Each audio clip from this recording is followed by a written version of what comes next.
Смъртта не е камък. Тя диша. Тя помни.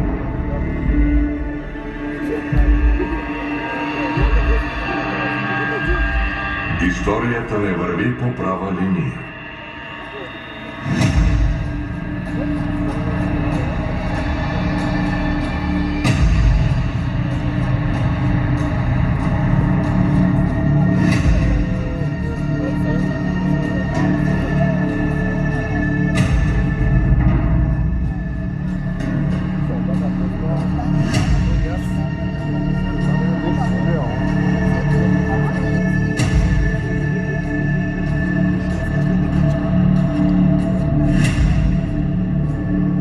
Тя се руши.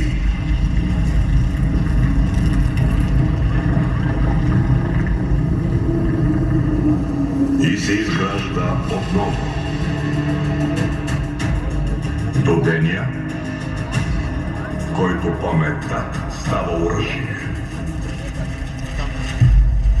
Юли 1877. Стара Загора.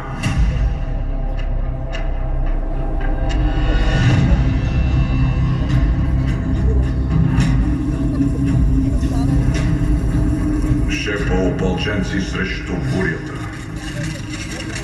срещу страха, срещу забравата. Падат тела, но духът никога не пада.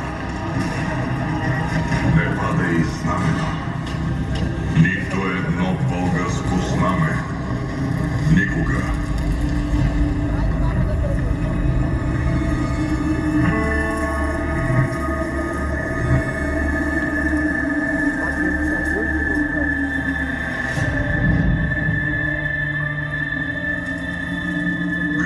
Гори.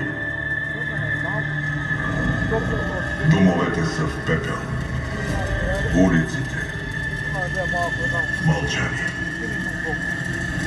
Стара Загора, Стара Загора, жив град, с темели кости забити.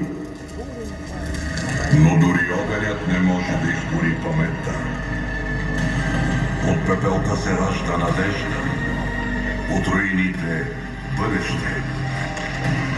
Стара Загора възкръсва, по-силна, по-светла. Живей, моя бяла, зелена и алена. Напримка висяла, горена и палена. Живей променена, премъдра, преблага, но не примирена, а горда за слава.